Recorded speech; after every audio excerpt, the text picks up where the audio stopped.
Assalamu alaikum wa rahmatullahi wa barakatuh. Godiya ta tabbata da Ubangiji.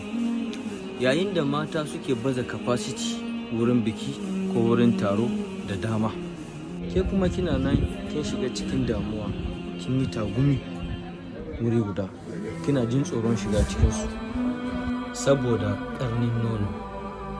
Bai kamata ba mata ku saki kanku,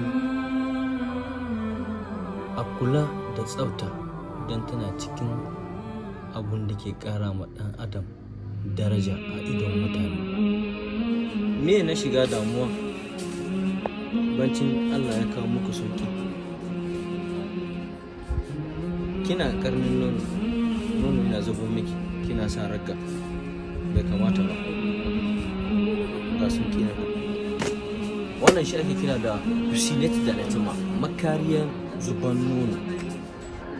Yayin da kin sa shi, nonon ba zai taba zuba ba, zai zuba amma zai tsaya a gare da wannan takarda.